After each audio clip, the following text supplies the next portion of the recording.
Riprendiamo se volete. Mentre attendiamo di collegarci con Chiara Fagiolani, potrebbe essere il momento per aprire alle domande. Ding dong. Andiamo. Ah, è già qua. Ciao, è già in collegamento. Ciao. Ciao, buonasera. Allora Buonasera. partiamo col collegamento. Come io ci sono, quando volete sono qui. Ah, ok. Ciao, sono Alessandra.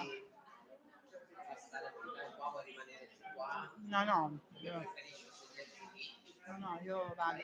Allora, abbiamo già in collegamento Chiara Fagiolani. Buongiorno, grazie di essere qui con noi. Grazie a voi. Oggi abbiamo fatto così che ognuno si presentava, così sceglieva cosa dire di se stesso. È pericolosissimo. Esatto, per cui io mi sono tolta così questa incombenza. Io vi riporto il titolo dell'intervento: c'è benessere e benessere, il ruolo delle biblioteche per la costruzione della salute. Grazie.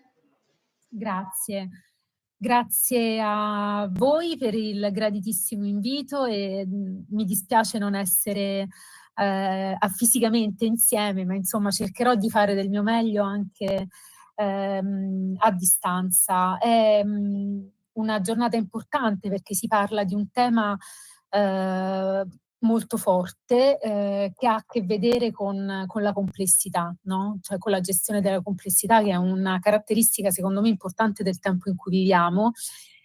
Ed è molto bello come lo avete impostato, diciamo, il ragionamento, a partire proprio dall'idea che non si possa più ragionare solo per tipologie, solo per silos, per blocchi chiusi, mettiamola così. Io ho pensato di portarvi una riflessione su questo tema del benessere che nel corso degli ultimi mesi ha subito, secondo me, un'accelerazione importante, passando per l'appunto, come si stava dicendo, da benessere a ben-essere. Prima di cominciare vi dico due cose di me. Io insegno biblioteconomia all'Università di Roma Sapienza, dove dirigo un master in editoria, giornalismo e management culturale e però diciamo per le cose che dirò oggi soprattutto ho la responsabilità scientifica di un'altra struttura della mia università che si chiama BibLab, Laboratorio di Biblioteconomia Sociale e Ricerca Applicata alle Biblioteche.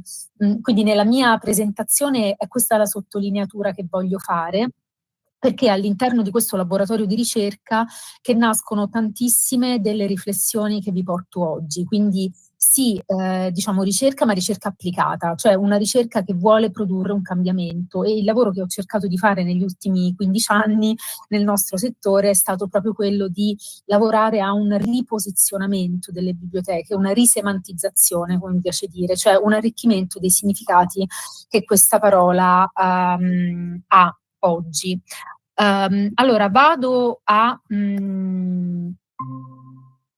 condividere le mie slide, datemi solo un cenno per dirmi se tutto torna, spero di sì. Allora la questione è un po' questa. Funziona. Vedete bene? Sì. Perfetto. Forse spegniamo le luci?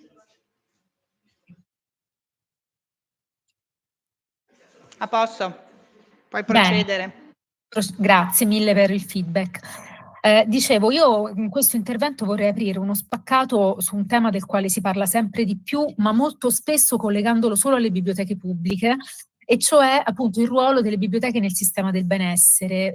Sono tornata ieri da Torino, dove lunedì sera ho partecipato nell'ambito del Torino Design Week a una riflessione importante sulla riprogettazione del servizio bibliotecario della città. È solo un esempio che voglio farvi, dove si è parlato praticamente per tutta la sera di questo. Il concetto di benessere è declinato però in diverse sfumature. Il tema della qualità della vita, il tema della rigenerazione urbana, il tema della costruzione della salute. Quello che voglio dirvi è che ormai stanno guardando al mondo delle biblioteche tanti soggetti esterni al nostro settore, ed è molto importante secondo me farci trovare pronti in un certo tipo di riflessione.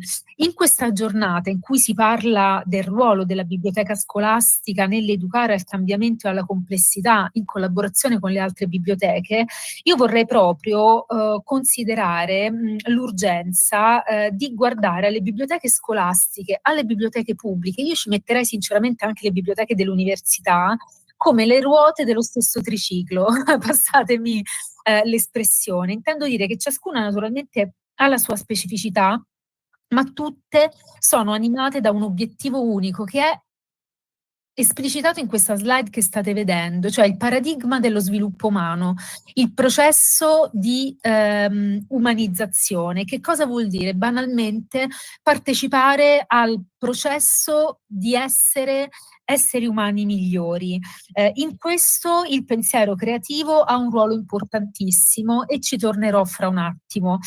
Per questo ho pensato di introdurre proprio come suggestione questa citazione tratta da un libro di Edgar Morin, e io vi prego di lasciarci proprio guidare da questo tipo di suggestione. Dice Morin: è possibile delineare una politica dell'umanità che abbia come scopo quello di perseguire e sviluppare il processo di umanizzazione, inteso come miglioramento delle relazioni fra gli esseri umani, fra le società umane e fra gli uomini e il loro pianeta? Non potremo eliminare il dispiacere e la morte, ma possiamo aspirare a un progresso nelle relazioni fra esseri umani, individui, gruppi, etnie e relazioni. Rinunciare al migliore dei mondi non significa rinunciare a un mondo migliore. Ecco allora che per farlo io parto da una domanda, che è quella che secondo me deve animarci e che abbiamo inserito nella quarta di copertina di questo libro che sta per uscire. Approfitto di questa circostanza per presentarlo per la seconda volta, perché ne ho parlato a Torino l'altra sera, ma mi fa piacere condividerlo anche con voi, perché lo ritengo un libro davvero molto importante, che io ho curato, ma ci sono dentro interventi bellissimi di tanti professionisti di settori diversi, dall'urbanistica alla sociologia, dal giornalismo all'economia della cultura, che con Fondazione Mondadori abbiamo chiamato a ragionare sul futuro delle biblioteche, o meglio, sulle biblioteche nel futuro. Lo scorso anno a settembre a un convegno che c'è stato a Milano dal titolo Libro Città Aperta.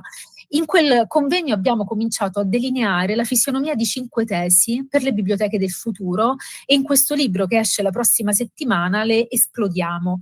Io oggi mi lascerei guidare da queste 5 tesi per affrontare 2 o 3 temi legati alla costruzione della salute, dove ovviamente, vi dico subito, salute non significa assenza di malattia. Salute è una visione di benessere biopsicosociale, per l'appunto, dove le relazioni, lo vedremo meglio, sono una componente fondamentale e i libri e la lettura diventano strategiche in questo senso. Vi dicevo allora che io mi lascerei guidare da una domanda importante, che è questa: quale tipo umano vogliamo coltivare? Quale antropologia abbiamo in mente? Di quali bisogni ci vogliamo occupare? Non è quindi il tema delle biblioteche un problema di misure, di geometrie o di forme e comportamenti. Dobbiamo proprio mettere a fuoco di quale tipo umano vogliamo far crescere negli spazi della biblioteca e quali sentimenti vogliamo suscitare. Le 5 tesi nascono per essere pensate per le biblioteche pubbliche, ma io credo che siano fortemente declinabili per ogni tipo di biblioteca, perché il tipo umano che noi abbiamo individuato e che andiamo a costruire è un tipo umano riflessivo, empatico, solidale, creativo, che usa la complessità come mezzo, proprio come mezzo e non come fine. È per questa ragione che di tanto in tanto in questa presentazione io farò riferimento all'indagine OCSE PISA 2022, che ha avuto anche l'obiettivo, non so se l'avete guardata, se non l'avete guardata vi invito a farlo, ha avuto anche l'obiettivo di misurare il creative thinking, cioè il pensiero creativo dei giovanissimi quindicenni. Perché? Perché è noto che favorire nei giovani lo sviluppo del pensiero creativo può aiutarli ad essere cittadini attivi, capaci di affrontare sfide individuali ma anche collettive e complesse, contribuendo a migliorare la propria qualità della vita, ma di conseguenza anche il benessere della società tutta in cui vivono. Il pensiero creativo in questa indagine viene definito in questo modo: la capacità di impegnarsi in modo produttivo nella formulazione, valutazione e miglioramento delle aree per giungere a soluzioni originali ed efficaci, alla produzione di nuove conoscenze ed espressioni di creatività di grande impatto. Non sto a sottolineare perché ci interessa, naturalmente perché secondo me le biblioteche di tutte le tipologie si posizionano proprio in questa cosa qui. Le 5 tesi che vedete in questa immagine non sono silos, cioè io le descrivo separatamente, ma interagiscono fra loro e sono fortemente interdipendenti, quindi io vi prego di immaginarle in una visione sistemica. Parto dalla prima. La prima tesi dice che la biblioteca offre. Ah, scusatemi, le 5 tesi rispondono a questa sollecitazione qui. Saranno le biblioteche le infrastrutture culturali di cui avremo bisogno in futuro? E le 5 tesi rispondono in questo modo. Sì, a patto che.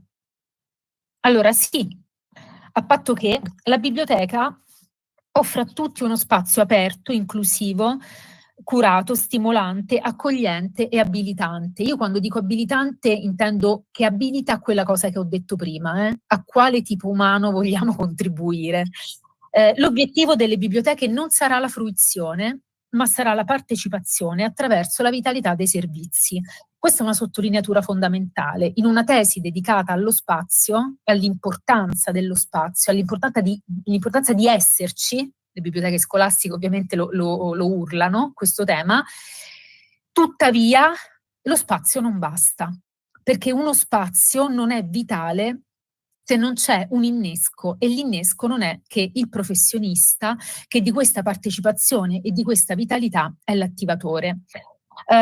Questa tesi esplicita in modo forte la traiettoria nella quale, secondo me, le biblioteche scolastiche per definizione, ma anche le biblioteche pubbliche stanno lavorando, che è una traiettoria che vedete disegnata in questo piccolo schema.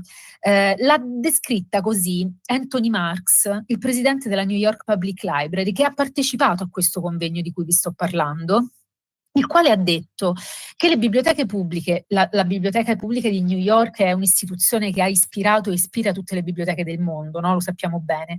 Ecco, la sua biblioteca sta vivendo questo tragitto, questa transizione da un deposito di libri a meraviglioso spazio ma passivo, attenzione a questa parola, passivo, da meraviglioso spazio passivo a agenzia educativa, naturalmente complementare alla scuola, ma radicalmente diversa.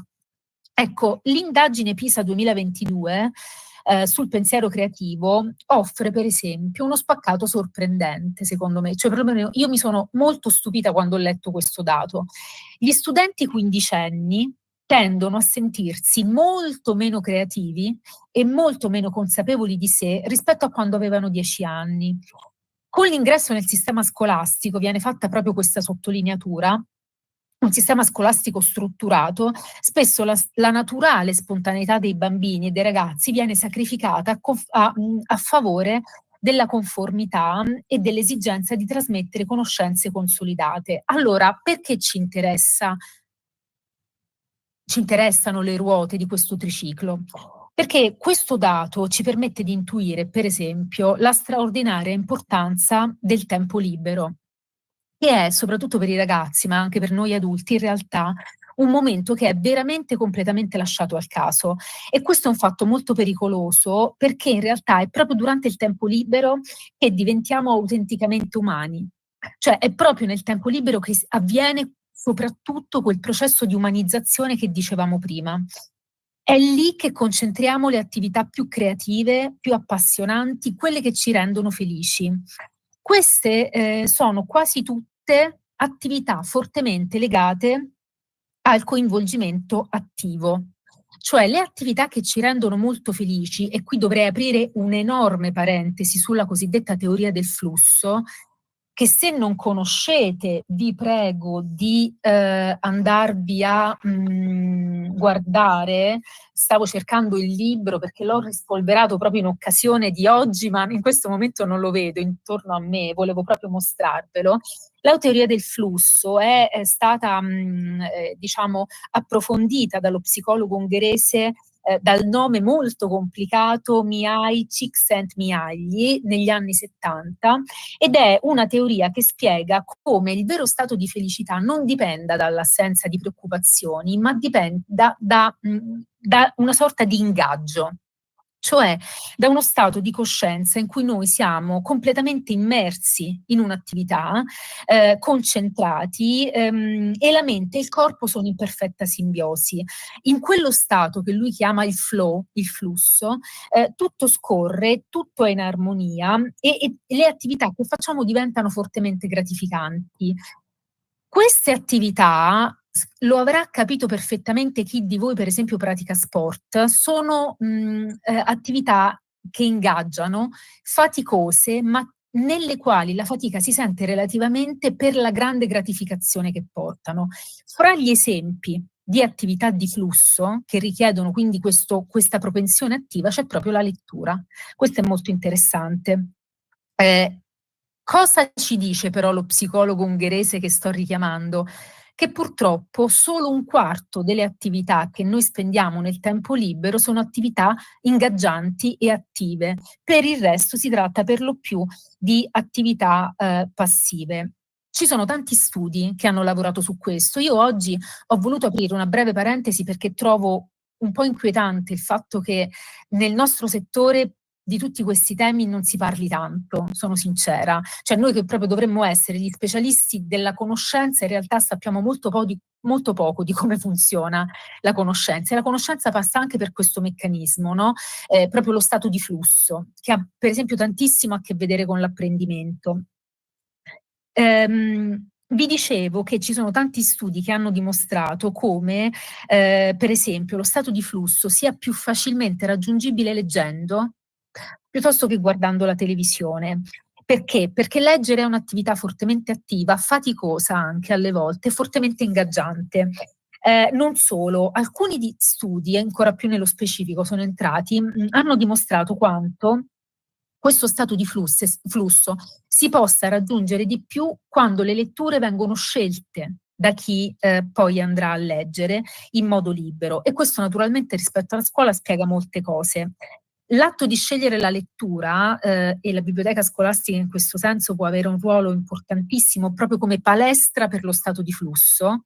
Vi ricordo il nome dell'autore se vi interessa approfondirlo, Mihaly Csikszentmihalyi si chiama.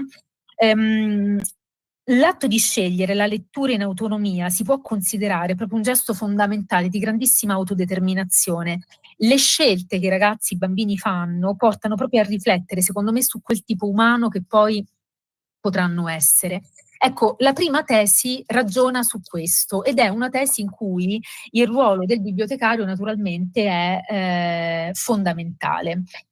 Non è un caso che parlando di agenzia educativa nel 2019, e qui vengo alla prima accezione di benessere tutto attaccato, nel 2019 le biblioteche, tutte, senza distinzioni, sono state introdotte all'interno di questa grande costituzione statistica che è il rapporto sul benessere equo e sostenibile.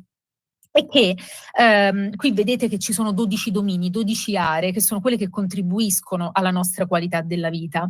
E bene, la frequentazione delle biblioteche è stata inserita all'interno di quest'area che io ho evidenziato con un cuore, che è istruzione e formazione, non è un caso. Perché? Perché la frequentazione delle biblioteche con la partecipazione culturale, la lettura di libri e quotidiani è all'interno di questo dominio? Perché proprio l'istruzione rappresenta uno dei principali elementi che favorisce la mobilità sociale, agendo su tanti diversi aspetti della vita quotidiana delle persone e soprattutto riducendo potenzialmente il peso della lotteria della nascita.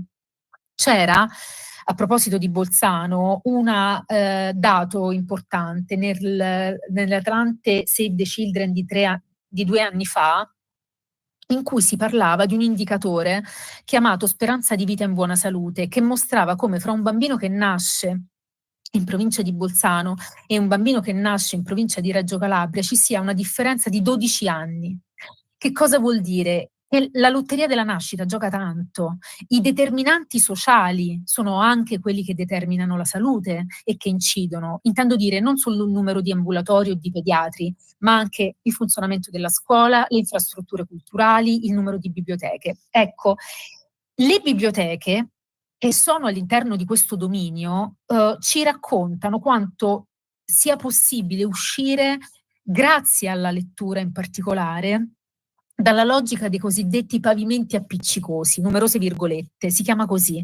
Cioè è sempre più improbabile per chi nasce alle vette della stratificazione sociale perdere i propri privilegi, ma credo sia per tutti noi ancora più doloroso riconoscere quanto è difficile per chi nasce dalle retrovie trovare realizzabili delle prospettive di miglioramento. Anche l'indagine PISA 2022 sul pensiero creativo, di cui vi sto parlando e che vi invito a guardare, racconta proprio l'inequità dell'istruzione, anzi scusatemi, l'equità nell'istruzione, evidenziando l'importanza di garantire a tutti gli studenti le stesse opportunità di successo. Gli studenti che però vivono e vengono da contesti socio-economici avvantaggiati raggiungono più facilmente ottimi risultati e la probabilità di non raggiungere le competenze di base in matematica, nelle scienze, pensate, è 7 volte maggiore per gli studenti svantaggiati, mentre per la lettura la probabilità è 5 volte maggiore. Quindi, insomma, questo è il grande impegno, secondo me, sul quale dobbiamo assolutamente lavorare. Quello stato di flusso di cui parlavo prima, cioè quello stato di concentrazione piena, ingaggiante, di cui vi parlavo, ha molto a che vedere con la seconda tesi, il fattore tempo, ed è questo sicuramente il tema sul quale io sto lavorando di più in questo momento. La seconda tesi dice che le biblioteche potranno essere lo spazio, uno spazio di un'infrastruttura culturale fondamentale in futuro quando e se saranno capaci di esplodere il tempo, cioè saranno lo spazio di un tempo riconquistato da dedicare alla curiosità, all'approfondimento, allo sviluppo cognitivo ed emozionale, all'articolarsi di pensieri veloci e lenti. Perché? Perché il tempo è il bene più prezioso che abbiamo. Su questo io vi invito a una riflessione legata alla rivoluzione silenziosa ma potentissima della lettura. Quando parliamo di tempo, anche di tempo della lettura, noi usiamo quasi sempre parole prese in prestito dalla finanza. Fateci caso, pianifichiamo il tempo, sprechiamo il tempo, investiamo il tempo. E forse anche per questa ragione il nostro modo di concepire il tempo risente di una logica della performance, diciamo, a tutti i costi. Lo vediamo molto bene quando analizziamo i dati sulla lettura, per esempio guardando alla fascia d'età che veramente legge poco, cioè gli uomini adulti 35-54 anni, che peraltro per le distorsioni del mercato del lavoro in Italia sono quelli che trainano, no? Il nostro paese, la fascia della produttività. Lì c'è uno scarto enorme in termini percentuali di lettura rispetto alle donne, e quando si chiede a quelle persone di dire perché non leggono, la motivazione è sempre la stessa: non hanno tempo. È anche però questa la ragione per cui spesso si sceglie di utilizzare audiolibri e podcast, perché la lettura con le orecchie, citando Giovanni Solimine, è una lettura che consente di fare tante diverse cose insieme. Allora, il punto qual è? Che in realtà il tempo di leggere non è poco. L'AIE ha pubblicato la scorsa settimana il rapporto sullo stato dell'editoria 2024. L'immagine che vedete qui riporta esattamente questo dato, in cui si dice che la media di tempo di lettura a settimana per le persone che leggono è 4 ore e 20 minuti, che non è assolutamente poco, significa praticamente quasi 40 minuti al giorno. Qual è il vero tema? che questi 40 minuti al giorno non sono mai tutti insieme o molto raramente, e la lettura si distribuisce all'interno di micronicchie temporali nella giornata. E questa trasformazione nei tempi di lettura ad averla probabilmente molto indebolita e anche ad aver generato dei cambiamenti. L'immagine che vedete racconta come tra coloro che intervistati da AIE hanno utilizzato Facebook o Instagram nei 15 giorni precedenti la rilevazione, il 23% ha affermato di aver letto contenuti di narrativa ma sui social network e il 15% di questi di non aver letto nient'altro. Perché? La domanda.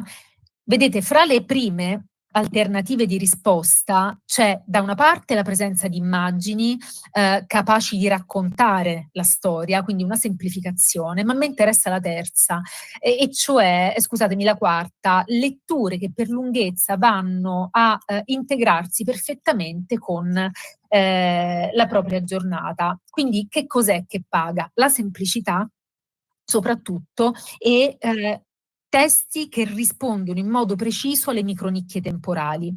Allora, nel guardare al tema del tempo, e qui vado a fare il salto verso la salute, quindi ben-essere fa riferimento alla conferenza di Ottawa del 1984, in cui si dice chiaramente che la costruzione della salute in una prospettiva appunto salutogenica è a carico non solo della sanità, ma anche di altri settori, fra questi della cultura. Va bene? Quindi è una responsabilità che abbiamo.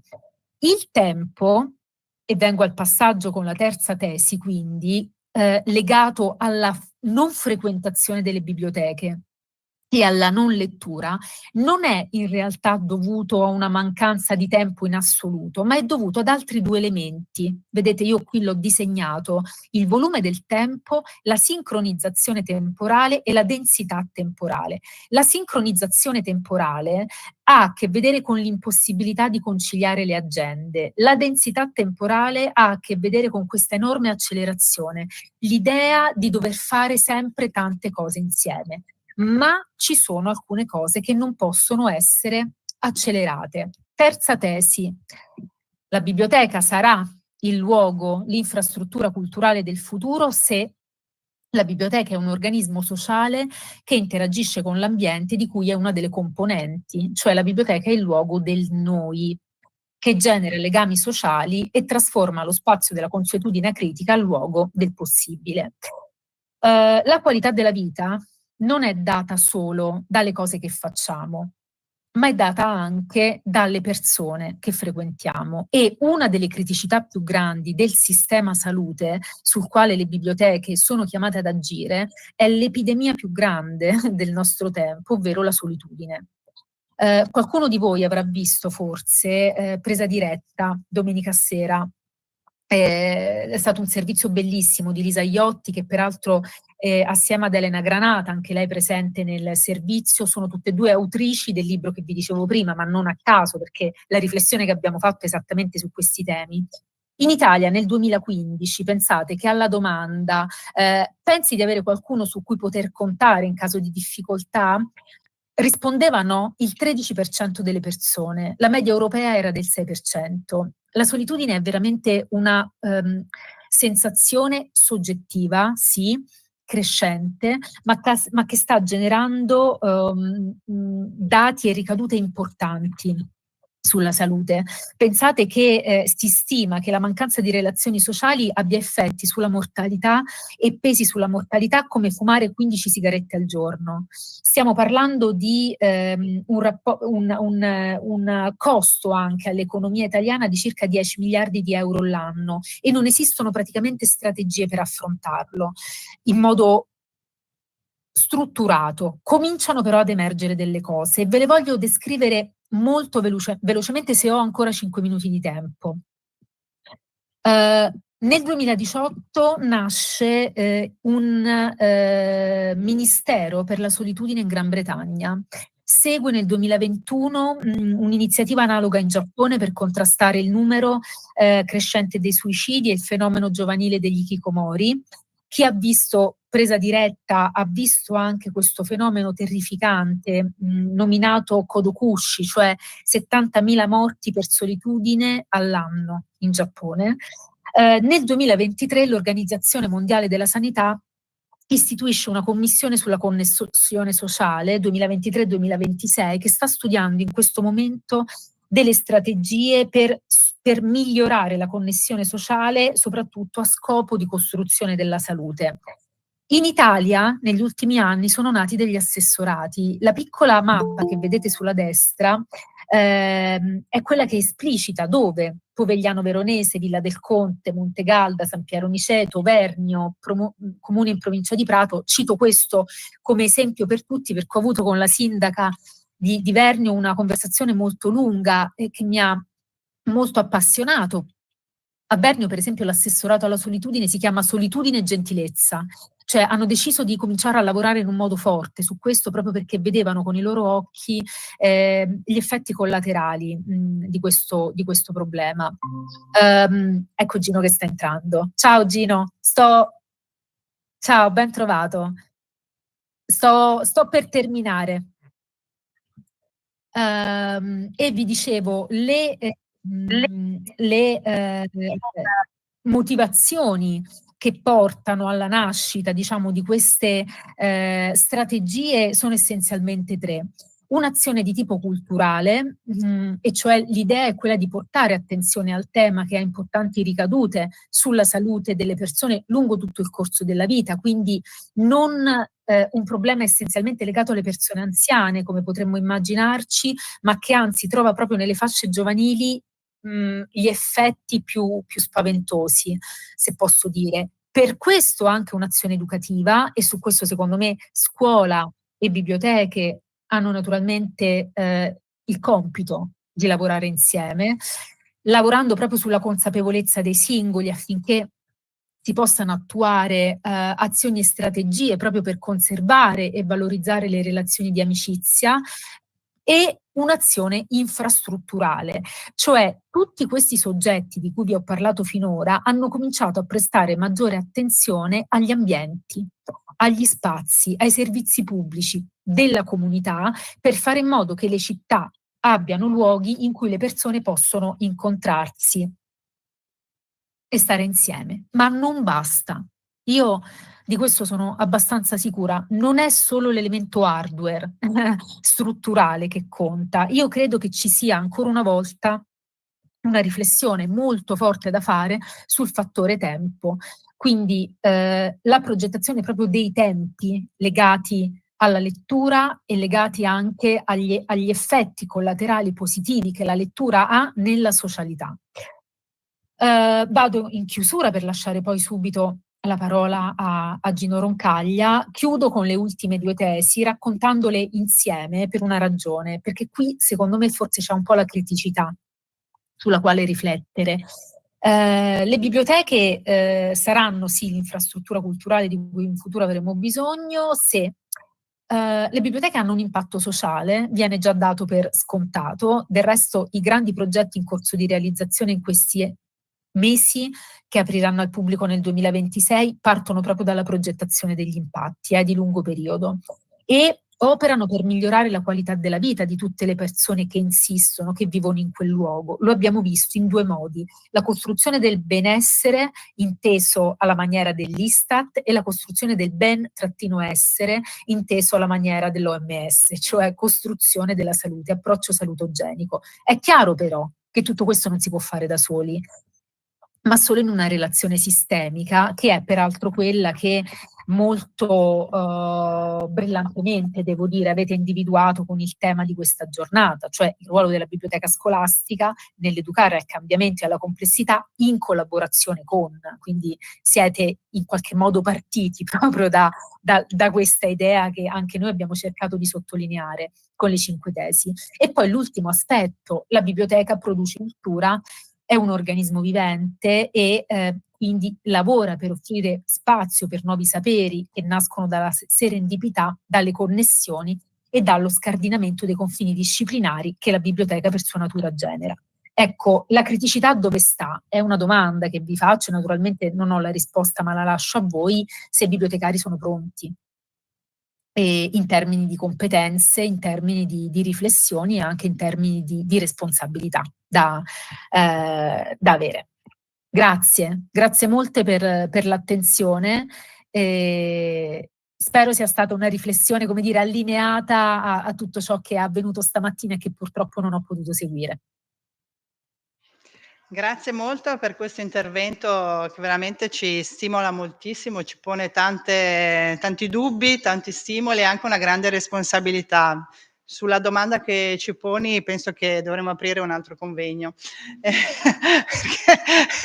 Oggi non ce la facciamo, penso che dobbiamo veramente studiare, anche se magari ci proviamo empiricamente. Io penso che empiricamente tutti abbiamo provato la situazione e ci siamo trovate nelle situazioni di fronte alla solitudine dei bambini e dei giovani adulti e dei bibliotecari di cui abbiamo parlato già abbondantemente. La solitudine è passata oggi già nei nostri interventi e dovremmo fare anche un altro convegno anche su questo. Quindi tante connessioni. Grazie molte, non so se qualcuno dal pubblico vuole intervenire, fare qualche domanda, prima non so se starai ancora con noi. Chiara? Sì, mi fermo un po' però a se seguirvi. Sì. Qualcuno vuole intervenire, avete Ok. Ok, allora spazio e domande dopo Gino. Allora diamo la parola a Gino Roncaglia subito. Ok? La sfida dell'intelligenza artificiale generativa per il mondo della scuola e delle biblioteche scolastiche. Grazie. Grazie a voi per l'invito. Sono arrivato pochi secondi fa a collegarmi perché vengo dall'università dove stamattina avevo lezione e vorrei partire da un racconto proprio immediato, nel senso che stamattina avevo le studentesse e gli studenti, un gruppetto di studentesse e studenti di LM93, che è una classe di lauree magistrali in e-learning e media education, che faranno il loro tirocinio in una biblioteca scolastica romana, e il nostro ufficio tirocini dell'università gli aveva annullato il tirocinio perché aveva detto il tirocinio in biblioteca scolastica non è collegato a una laurea in e-learning e media education, il che dimostra come sia ancora diffusa un'immagine delle biblioteche scolastiche e forse anche dell'e-learning e della media education, un'immagine abbastanza sbagliata. Noi sappiamo benissimo che le biblioteche sono luogo di information literacy, di alfabetizzazione informativa, che sono un luogo in cui si incontrano informazioni tradizionali e informazioni digitali, e quindi la media education è uno dei campi su cui le biblioteche scolastiche normalmente lavorano sulla media education quando in biblioteca scolastica si organizzano incontri che riguardano il mondo dell'editoria tradizionale, gruppi di lettura, lavorano sulla media education quando in biblioteca scolastica si organizzano gruppi per esempio per discutere di film o di serie televisive, perché una biblioteca scolastica può benissimo lavorare anche su questi temi. Una biblioteca scolastica può lavorare tra gli altri aspetti anche a quell'ambito particolare dell'information literacy che è oggi chiamato AI literacy, cioè alfabetizzazione relativamente al mondo dell'intelligenza artificiale e in particolare dell'intelligenza artificiale generativa. Naturalmente questo la biblioteca scolastica non è una sostituzione dei corsi che in qualche forma discuteranno anche di questi temi. È chiaro che sono temi che entrano anche nel curriculum scolastico progressivamente, lentamente, entrano anche nel curriculum scolastico tradizionale, ma è altrettanto chiaro che molte delle attività che sono legate all'information literacy e alla media literacy sono attività che si possono e si devono svolgere in biblioteca scolastica. E quindi era significativo, volevo raccontarvi adesso, abbiamo scritto, parleremo con il nostro ufficio tirocini per chiedergli per quale mai motivo ritengono che una tirocinio in biblioteca scolastica non sia collegato ai temi della classe di laurea, ma era un racconto abbastanza interessante, anche perché peraltro le 3 persone che faranno un tirocinio, perché lo faranno, il tirocinio in biblioteca scolastica venendo dalla LM93, che è una delle classi di laurea per cui insegno, quelle 3 persone si occupano in particolare di intelligenza artificiale generativa nel campo dell'apprendimento e dell'editoria. E quindi, come vedete, c'è anche un interesse diretto e credo che quello che faranno nelle biblioteche scolastiche sarà in parte l'attività che normalmente viene richiesto a tirocinanti universitari di fare, che è anche un'attività abbastanza tradizionale di catalogazione, di garanzia degli orari di apertura della biblioteca, di supporto. Purtroppo le biblioteche scolastiche non hanno, in particolare le biblioteche scolastiche nel resto d'Italia, perché da questo punto di vista la vostra è una provincia abbastanza favorita dalla possibilità di lavorare anche con la legislazione specifica in materia, ma noi non abbiamo nella maggior parte delle biblioteche scolastiche italiane bibliotecari scolastici dedicati, purtroppo, è un tema di cui sicuramente avete parlato e riparlerete, e da questo punto di vista il tirocinio universitario è un supporto ai docenti referenti, un supporto di lavoro, non può sostituire il lavoro di bibliotecari scolastici, ma può aiutare anche nell'organizzazione di attività, e loro già si proponevano di organizzare anche attività su quest'ambito dell'intelligenza artificiale generativa. Perché l'intelligenza artificiale interessa il mondo delle biblioteche scolastiche e in generale il mondo delle biblioteche, il mondo del reference, il mondo della documentalistica, il mondo della mediazione informativa? Per capirlo io penserei di dividere il mio intervento in 2 parti. La prima è una parte che io faccio sempre. È probabile, possibile che tra di voi ci sia qualcuno che mi ha già sentito introdurre in altre circostanze i temi dell'intelligenza artificiale generativa, però non potendo essere sicuro che questo, diciamo, che tutti abbiano le basi servono sempre un minimo di informazioni di base su cos'è l'intelligenza artificiale generativa. Quindi nella prima parte dell'intervento cercherò di dare un po' di basi, nella seconda parte discuterò specificamente alcuni aspetti dell'uso di questi strumenti nel mondo delle biblioteche, in particolare delle biblioteche scolastiche. Partirei quindi dal condividere con voi il mio schermo e aspettate che la devo fare da qui, e da un po' di storia. Allora,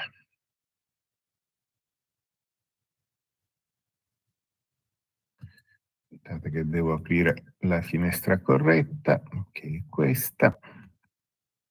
Da Google Meet è più complicato perché siamo all'interno della stessa applicazione e quindi confido che, perché non vedo l'elenco delle schede Chrome, in genere mi dà, eccolo.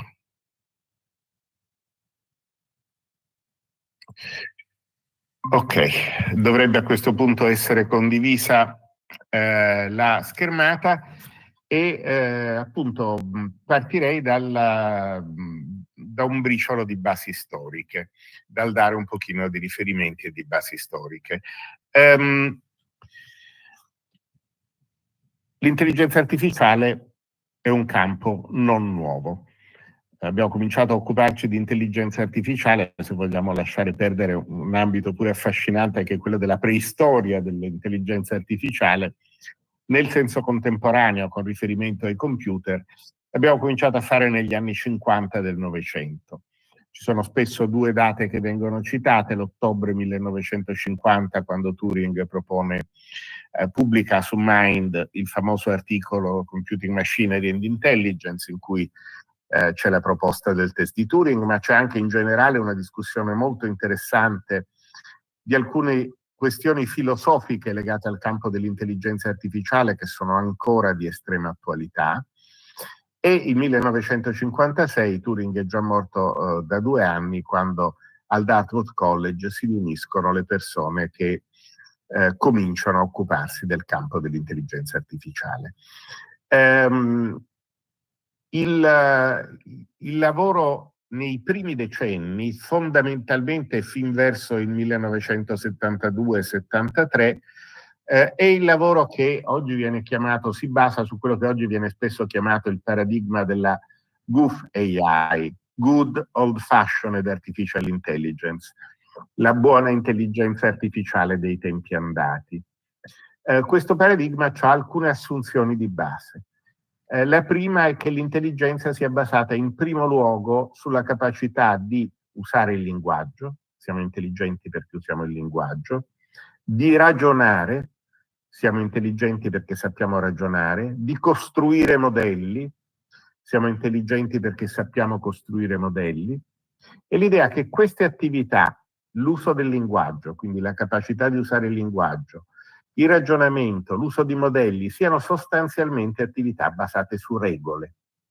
Il linguaggio è un sistema di regole, il ragionamento è basato su sistemi di regole logiche, la costruzione di modelli vuol dire costruire qualcosa che è comunque organizzato, regolato e può essere descritto in maniera simbolicamente, in maniera forte dal punto di vista proprio di una descrizione analitica. E se noi possiamo trovare le regole, che sono regole esplicite, deterministiche, del linguaggio, del ragionamento, allora possiamo costruire computer che possiamo passare queste regole a una macchina e avere computer che ragionano e usano il linguaggio come noi. Lo stesso test di Turing, chiudiamo in una stanza chiusa un computer, in un'altra stanza chiusa una persona e poi un'esaminatrice o un esaminatore esterno fa domande per vedere se riesce a discriminare, e se il computer riesce a farsi passare per una persona, allora il computer supera il test di Turing. Questo test è basato innanzitutto sull'idea di l'interazione linguistica, quindi l'idea che la manifestazione principe dell'intelligenza sia l'uso del linguaggio, ed è basata anche, diciamo, su un contesto, una situazione in cui è il comportamento intelligente a essere il criterio di intelligenza. Turing ha delle argomentazioni, ci sono dei motivi storici, il comportamentismo, ma anche delle ragioni molto forti per sostenere una tesi di questo genere, che guarda al comportamento intelligente e in particolare al comportamento linguistico intelligente come cartina di tornasole dell'intelligenza. Turing dice: quando noi attribuiamo intelligenza a un'altra persona, non andiamo a guardare se il cervello dell'altra persona è fatto esattamente come il nostro, guardiamo al comportamento intelligente, attribuiamo intelligenza sulla base del comportamento, e dovremmo usare lo stesso criterio rispetto alle macchine. Questo pone una serie di quesiti filosofici interessantissimi. È vero che il comportamento intelligente è il criterio principe per l'intelligenza, o ci devono essere altri criteri che si manifestano in forme diverse dal puro comportamento? Accantoniamo le questioni filosofiche, che pure capite sono molto interessanti. Quello che possiamo dire è che questa concezione logico-linguistica dell'intelligenza è perfettamente coerente con uno dei nostri modelli tradizionali di organizzazione del sapere, quello architettonico, sistematico, basato su regole, basato su algoritmi, basato sull'esplicitazione di sistemi e di standard che vengono applicati in maniera appunto deterministica. Anche quando noi descriviamo informazioni, quando costruiamo certi tipi di sistemi di gestione delle informazioni, lavoriamo con questa impronta sistematico-architettonica.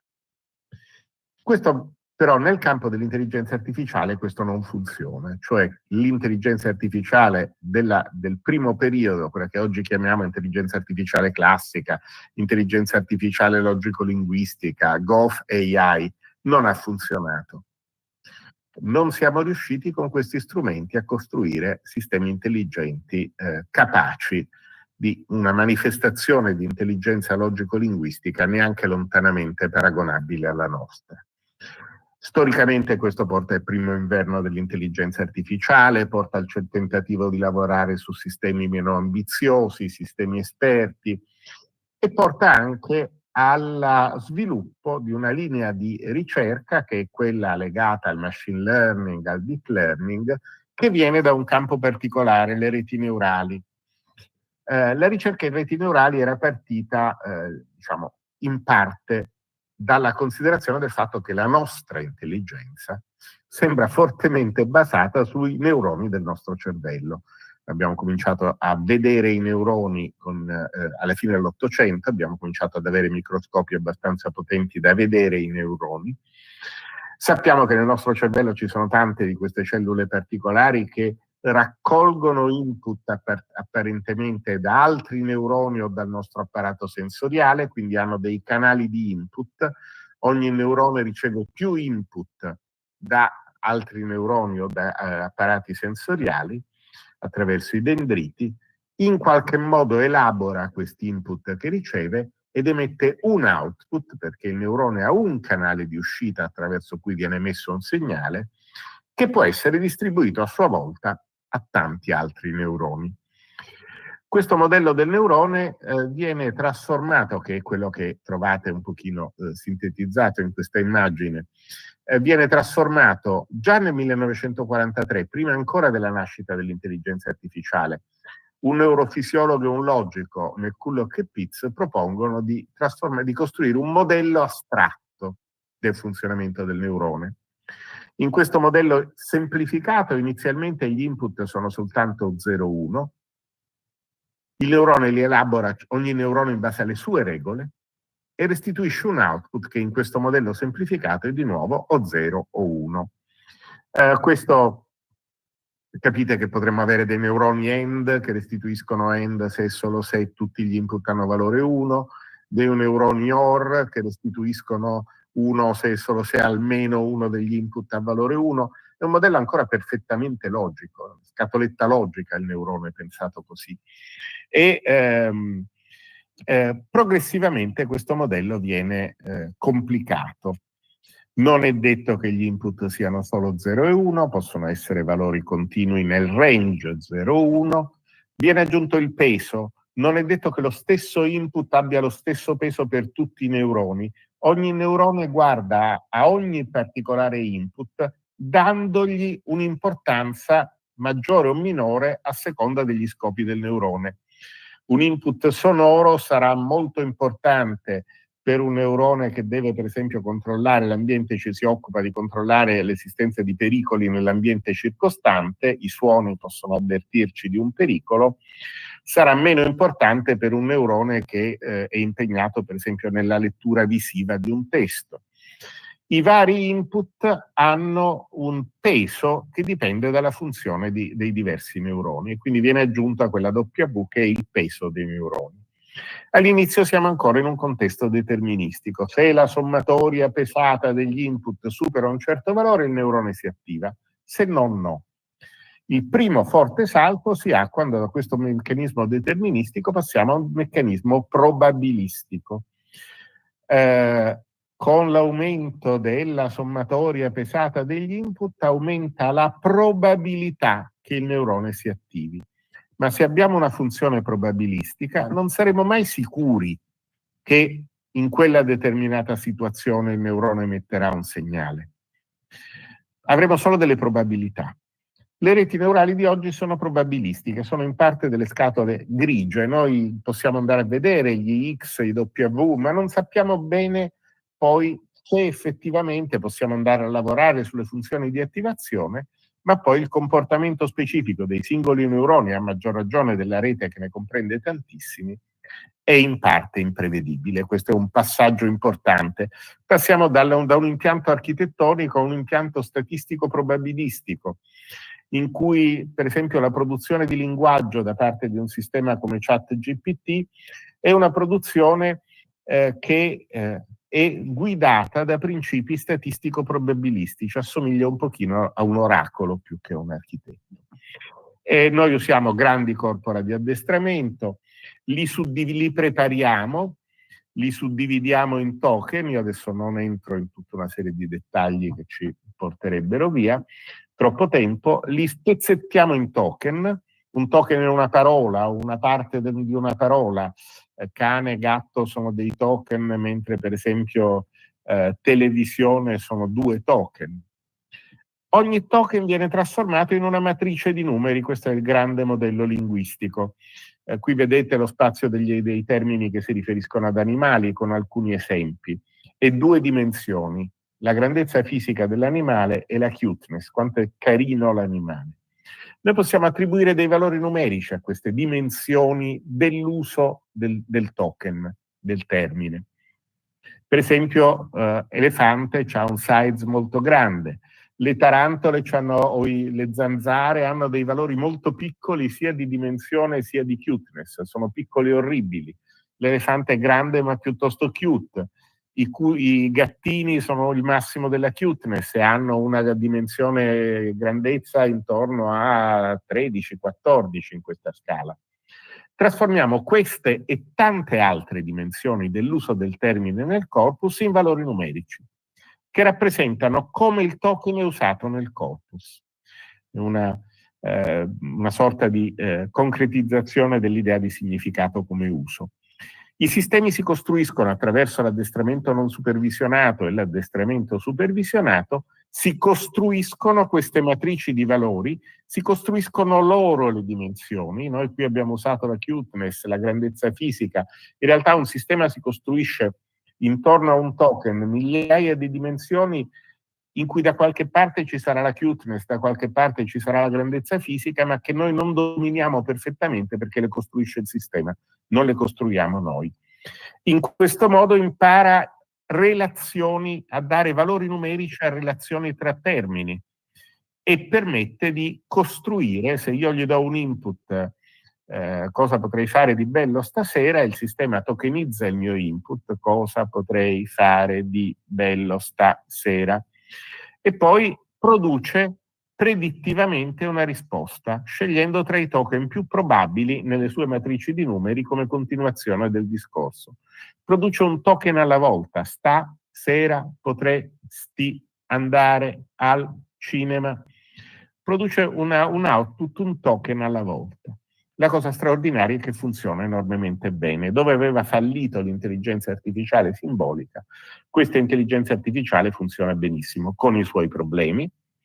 I bias sono riprodotti dei bias legati al corpus di addestramento. Se nel corpus certi collegamenti di termini manifestano dei bias, è stato studiato per esempio su king e queen, sembrano 2 termini simmetrici, re e regina. In realtà il termine king ha dei numerini molto più alti in tutto quello che riguarda il potere del termine queen, e quindi nel rapporto numerico tra king e queen in queste rappresentazioni si manifesta un bias, e possono produrre allucinazioni perché cercano di proseguire il discorso in un modo naturale, e a volte per proseguire il discorso in un modo naturale inventano tutti campi che sono rilevanti. Ora, tutto questo nelle biblioteche, in particolare nelle biblioteche scolastiche, che tipi di rilievi, di applicazioni c'ha?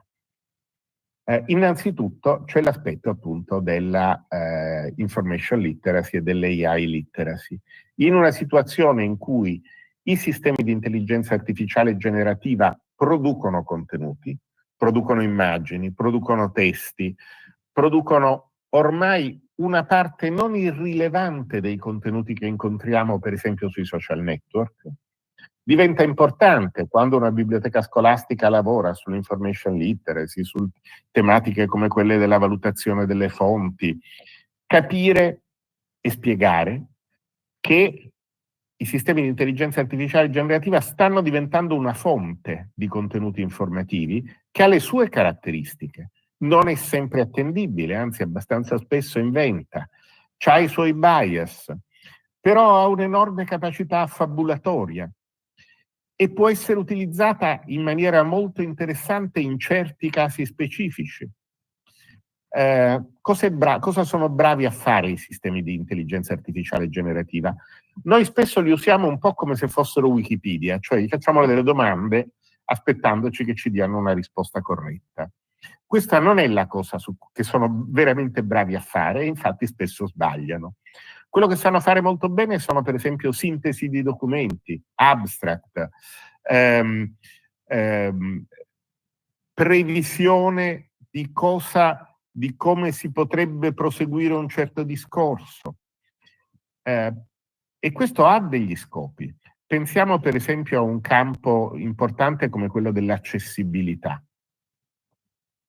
Noi sappiamo che un museo, per esempio, rende disponibile, accanto alla descrizione dell'oggetto museale, rende disponibile molto spesso anche il testo in braille. Cioè ci dà due modi di avere informazioni su quell'oggetto nel museo: il testo tradizionale e il testo in braille, ma non è capace di modulare questi contenuti per rispondere a certe richieste più sottili di accessibilità.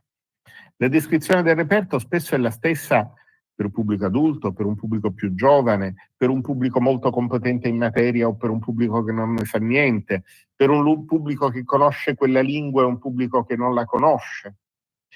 Cioè c'è un problema di accessibilità attraverso la modulazione dei contenuti a un insieme di pubblici possibili, di target, se vogliamo usare questo brutto termine quasi commerciale, di target diversi, che normalmente costerebbe uno sforzo eccessivo a descrittori umani.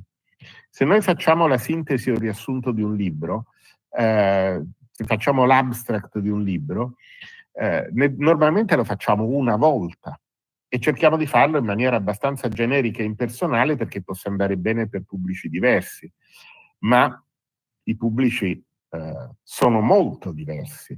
E un abstract che funziona per una persona esperta, letterata, ben competente linguisticamente, adulta, non è la stessa cosa di un abstract che si potrebbe rivolgere, per esempio, a una persona di nuova immigrazione, a una bambina, a un bambino, a una persona che non ha competenze specifiche in quell'argomento. Ecco, questo tipo di lavoro l'intelligenza artificiale generativa lo fa bene in maniera anche abbastanza inquietante. E naturalmente pone questo anche alcuni problemi di sostituzione, di integrazione di posti di lavoro.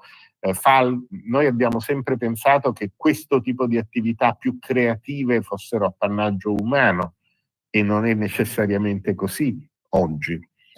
Possono produrre per esempio descrizioni di immagini in maniera abbastanza straordinaria. Le biblioteche in generale possono lavorare anche ad aiutare nell'identificazione dei bias e nella correzione delle allucinazioni.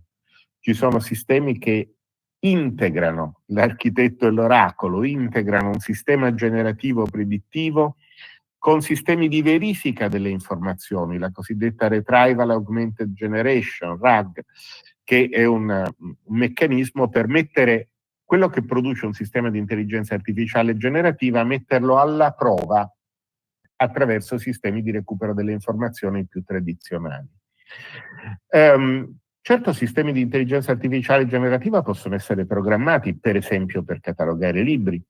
In biblioteche scolastiche un uso che secondo me è particolarmente interessante, cui magari finisco l'intervento, l'ho visto in un contesto di gruppi di lettura, in cui veniva applicata una metodologia su cui anch'io ho lavorato parecchio, che è la metodologia Read Twinning. Trovate il sito di questo progetto europeo, readtwinning.eu, che propone di lavorare con piccoli gruppi di lettura su argomenti specifici, quindi tandem di lettura di 2, 3, 4 persone, per evitare un rischio che c'è nei gruppi di lettura più allargati, cioè le persone meno abituate a leggere finiscono ai margini del gruppo di lettura, meno coinvolte, meno partecipi. Se i gruppi di lettura sono molto piccoli e sono su argomenti specifici, è più facile un coinvolgimento maggiore, anche perché si può andare su argomenti specifici che coinvolgono interessi specifici. Noi abbiamo visto che funziona relativamente poco dire facciamo un gruppo di lettura sullo sport che interessa a tutti a scuola. Non è così.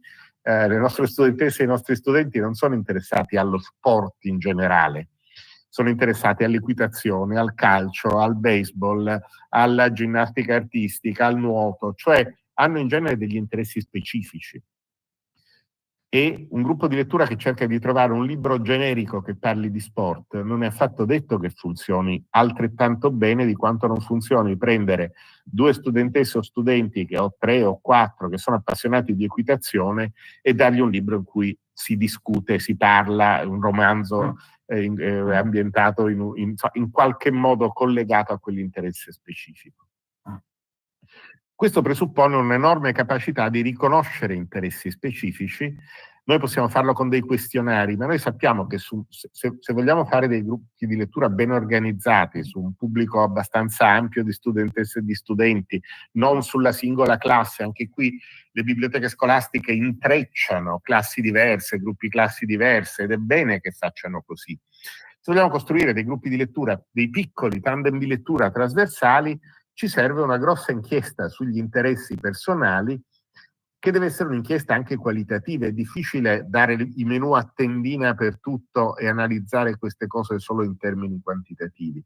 Beh, sistemi di intelligenza artificiale generativa, se noi gli passiamo un Excel con le risposte anche in campi liberi a quale sport ti interessa, qual è l'ultimo libro che ti è piaciuto, cioè domande a cui dare risposte libere, questi sistemi sono molto bravi. Naturalmente evitiamo di mettere i nomi e i cognomi delle studentesse e degli studenti nei fogli Excel, li sostituiamo con numeri, sono tutti dati che vengono processati sul cloud in situazioni che non sempre danno tutte le garanzie di controllo e privacy sui dati, ma se noi sostituiamo i nomi con numeri, vediamo che questi sistemi sono bravissimi nell'accoppiare persone che hanno interessi specifici simili.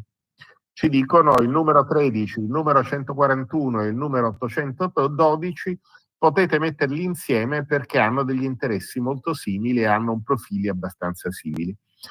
E questo sistema funziona per costruire piccoli tandem di lettura. È un po' inquietantemente simile ai sistemi a Tinder, a questi sistemi le app che usano algoritmi per accoppiare, ma può tornare molto utile in una biblioteca scolastica costruire piccoli gruppi con interessi specifici simili per cercare di favorire una partecipazione alle attività di lettura. Naturalmente questo è un esempio, e è bene che nelle biblioteche scolastiche si utilizzino metodologie diverse e anche attività diverse. Per altre attività questo tipo di meccanismo non funziona e non dobbiamo naturalmente affidarci soltanto agli algoritmi e tutto questo, ma questo tipo di capacità dei sistemi di intelligenza artificiale generativa rende fattibili delle cose che altrimenti potrebbero essere molto complicate da fare per un docente che si trova un foglio Excel con 1000 nomi e ciascuno la risposta a 15-20 domande diverse aperte. Analizzare questo tipo di dati è molto complicato. I sistemi di intelligenza artificiale generativa, con dei limiti che vanno studiati e analizzati, però riescono per esempio a dare un aiuto notevole in situazioni come queste. Quindi ci sono vari aspetti: come farli conoscere, come usarli positivamente e quali rischi è bene conoscere e su quali rischi è bene mettere in guardia anche le studentesse e gli studenti. Questi sono solo alcuni esempi, ci sarebbero 1000 altre tematiche di cui parlare, per esempio l'uso dei sistemi di intelligenza artificiale generativa nel sostituire, diciamo, lo studente che usa ChatGPT per produrre una ricerca, un tema, un compito. Lì ci sarebbe tantissimo da discutere anche su questi casi, ma capite che anche questi casi interessano la biblioteca scolastica, che è uno dei luoghi in cui si cerca anche un pochino a favorire una buona pratica di attività di produzione di contenuti, di selezione delle fonti, di ricerca. Allora, spiegare quali sono i problemi nell'uso di questi strumenti per generare contenuti aiuta anche a limitare per certe pratiche non particolarmente consigliabili, ma anche, diciamo, a trasformare in una sorta di collaborazione più consapevole il rapporto tra una studentessa e uno studente o uno studente e un sistema di intelligenza artificiale generativa. Io mi fermerei qui perché più o meno, diciamo, ho occupato la mezz'ora di slot che mi era destinata, e poi naturalmente se ci sono domande, osservazioni, interventi, io sono ancora per una ventina di minuti, sono con voi, poi ho invece una riunione di dottorato. Grazie mille.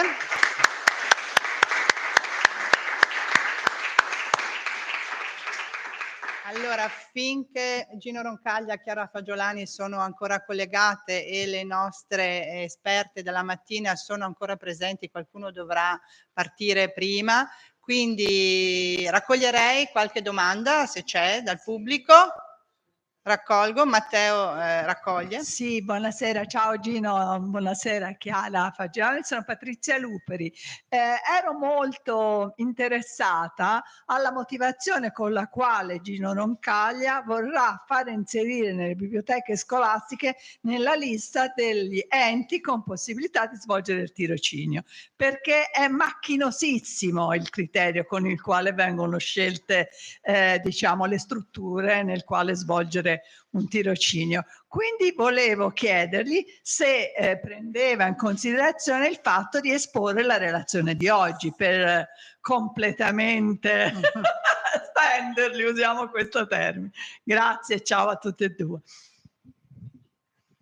Rispondo subito. Sì, non è banale. Noi adesso, io credo, in molte università i tirocini oggi sono gestiti con un'applicazione che è interna al sistema GOMP. Normalmente per avere tirocini in biblioteca scolastica da parte delle università bisogna fare innanzitutto un lavoro di sensibilizzazione delle docenti e dei docenti delle università. Far capire che il lavoro in biblioteca scolastica è un lavoro di enorme interesse per le studentesse e gli studenti che si stanno laureando, in particolare in laurea magistrale. Noi li prevediamo questo tipo di tirocini solo per le lauree magistrali. Quindi sono già persone che arrivano alla biblioteca scolastica con un bagaglio minimo di competenze che in qualche modo sono utili, hanno già scritto una tesi, hanno già un pochino di competenze, le hanno. Poi appunto devono esserci docenti che sono abbastanza sensibili da individuare i tipi di attività su cui in biblioteca scolastica l'università e la scuola possono collaborare. C'è spesso la tendenza a usare le tirocinanti e i tirocinanti solo per fare bassa manovalanza, ma non è necessariamente solo così. Io ho visto anche tirocinanti estremamente attive o attivi nel proporre attività alla biblioteca scolastica, nell'organizzare per esempio campagne informative, nell'organizzare anche incontri, riunioni, quindi sensibilizzare i docenti universitari e avere dei docenti universitari di riferimento. Far preparare dalla scuola, dalla biblioteca scolastica, un progetto di tirocinio, perché in genere serve l'ente presso cui si svolge il tirocinio, deve preparare un progetto di tirocinio che sia un progetto coerente, appunto non solo di bassa manovalanza, deve essere anche abbastanza attraente, perché le studentesse e gli studenti consultano questi progetti di tirocinio, cercare di rendersi conto che le classi di laurea che possono essere interessate sono parecchie. Non è detto che la biblioteca scolastica interessi solo tradizionalmente le classi di laurea tradizionali in lettere. I learning e media education, per esempio, va benissimo per un tirocinio in biblioteca scolastica, ma può andare benissimo un tirocinio in biblioteca scolastica anche per alcune discipline scientifiche, se c'è l'interesse a lavorare su quegli aspetti in biblioteca scolastica. Ho visto biblioteche scolastiche organizzare i caffè scientifici, l'incontro con gli scienziati, su temi, quindi sono anche quelle delle attività a cui si può benissimo pensare. Ci vuole un buon progetto e ci vogliono comunque dei referenti in biblioteca scolastica che sappiano che un tirocinio di università nella biblioteca scolastica è un notevole aiuto per la biblioteca scolastica, ma presuppone anche un certo lavoro per i referenti, che non soltanto devono seguire, come dire, il fatto timbrare il cartellino virtualmente, cioè tenere le presenze, fare la relazione finale, ma devono anche un pochino seguire e formare i tirocinanti in modo che possano avviarsi a organizzare attività in forme anche autonome. Però nelle biblioteche scolastiche, poi Chiara, credo che anche voi abbiate appunto questo tipo di tirocini, può dire anche lei, nelle biblioteche scolastiche di cui mi sono occupato la presenza di tirocinanti universitari è stata assolutamente importante. Ma io sì, ovviamente diciamo non ho molto da aggiungere alla panoramica che ha fatto Gino sulle complessità. Noi, per esempio, nel nostro caso l'abbiamo risolta con un'operazione che è stata molto complessa, ma che ha dato e sta dando i suoi frutti, cioè il nostro corso di laurea all'interno della facoltà di lettere di Sapienza è l'unico che gestisce i tirocini autonomamente, cioè dove c'è un docente interno che li cerca, li valida, li analizza, e la fortunata sono io, quindi nel caso specifico lo posso dire che è un lavoro enorme, enorme, ma che permette di fare quel grande lavoro di sensibilizzazione, proprio di advocacy, mi verrebbe da dire, che tu, Gino, stavi richiamando. Quindi quando i tirocini vengono gestiti da un docente interno che si occupa di confezionarli, trovando la persona giusta e il posto giusto, poi effettivamente il risultato è molto, molto positivo.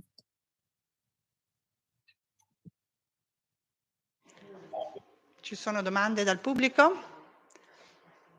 Io volevo, sulla base della relazione di Chiara Fagiolani, volevo aggiungere l'esperienza personale mia, ma anche penso di altri colleghi, come la biblioteca scolastica sia spesso un luogo dove tanti ragazzi e ragazze vengono proprio a confidarsi, a chiacchierare, a trovare uno spazio che non è giudicante all'interno della scuola, che non dà voti, che ti permette di chiedere qualsiasi tipo di libro senza discriminazione, e quindi questo aspetto penso che lo viviamo in molti, cioè non solo la biblioteca per prendere libri, per leggere, per studiare, ma anche uno spazio altro, libero, dove andare 5 minuti, dove si sa che si viene ascoltati. Questo è uno spazio anche io lo metterei anche fra i nostri punti salienti, perché è sentito, come è percepito, e forse dovremmo valorizzarlo anche in questo senso. Non so se anche nei vostri studi è stata rilevato questo aspetto. Ecco. Sì, grazie per la testimonianza che parte proprio dalle evidenze, dalla pratica, no? Da quello che tu vedi accadere, da quello che fate. Certamente sì, è proprio così, e le riflessioni che vi ho voluto portare a partire dalle criticità nel mondo della salute, perché questa è la cosa interessante. Cioè, io vi ho raccontato non il punto di vista mio o nostro, che lavoriamo in questo settore, che queste cose le sappiamo molto bene, ma vi ho portato il punto di vista di chi si occupa di altro, no? E che comincia però a guardare alle biblioteche, a prescindere dalla tipologia, questo è molto importante, una risorsa anche a scopo salutogenico, per l'appunto. Ci sarebbero tantissime cose da dire. Ne dico una sola che mi piace sempre ricordare. È stato tradotto in italiano all'inizio di quest'anno il kit per la prescrizione sociale.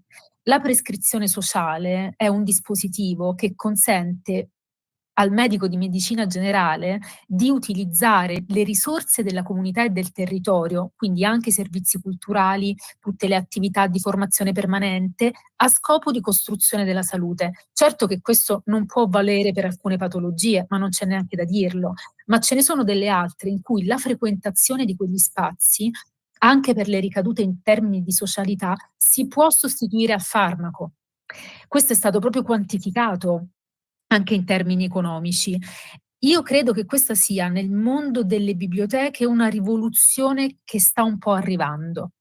Vi dico la verità, cioè lo percepisco in modo veramente molto forte. Il fatto che sia stata raccontata come una soluzione è un'evidenza forse banale, ma in questo approfondimento importante di domenica sera, scusatemi, a presa diretta, vi suggerisco di ricercarlo su Rai Play, perché lì potrete proprio vedere come le infrastrutture culturali, le biblioteche, le scuole si inseriscono pienamente in questo scenario. E questa era una cosa che fino all'anno scorso, 2 anni fa, era molto più anacquata. Ecco, a me pare di vedere che siamo in un momento in cui c'è una forte accelerazione su questo tema, e quindi è importante non solo esserne consapevoli, ma farci trovare pronti, perché sarebbe veramente un peccato. Questa era un po' la sollecitazione con cui ho chiuso la mia riflessione. Grazie. Ci sono altre domande? Se non ci sono altre domande, passiamo al momento delle pratiche, delle buone pratiche provenienti dal territorio. Ah, no, Loredana voleva intervenire. Ok, prego. Vi ricordate che il sito sospeso... Devo? Ah, non posso qua. Se no aspettiamo. Altrimenti li devo scollegare.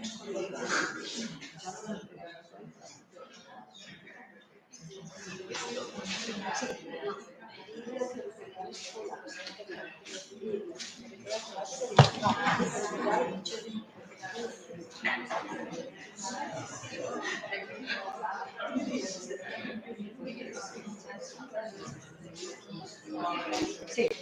Allora, se voi guardate il sito che stanno rinnovando, insomma qua c'è un sacco di roba, nella pagina iniziale se scorri vedi quello che succede, che cos'è eccetera, poi torna al sopra, la biblioteca combinata, bla bla, prova a guardare e leggere insieme. Ecco, qua ci sono i percorsi di nelle pagine trovi indicazioni sui libri, andiamo giù e qui trovate un sacco di roba, vedete? Tornate giù, vai giù, vai giù, vai giù, il laboratorio, potete prendere tutto quello che volete, andate giù, sì, fermo su, ecco, quello che mi interessava per l'information literacy, queste sono le web quest che potete utilizzare, cioè vi servono sulle gole esterne, sulla montagna, sull'albo crescere. Sono tutte attività che mi piacerebbe far vedere, sono bellissime, in cui i ragazzi possono lavorare e sono guidati al lavoro. E quindi è un lavoro di information literacy. Torniamo un attimo, poi ho chiuso. Ecco, i mix trailer giù sono i lavori restituiti dalle scuole, in parte. E qui ci sono varie attività varie legate ai libri. Poi torniamo come si chiama? All'indice, su. Ecco, poi troverete le valigie, come prendere le prenotazioni e le varie bibliografie. Basta.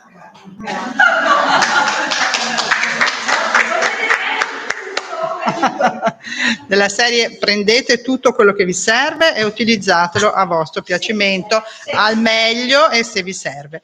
Allora, io non so se sono ancora collegati, li salutiamo. Beh, ad ogni modo vi salutiamo e vi ringraziamo. Grazie a Gino Roncaglia, grazie a Chiara Fagiolani.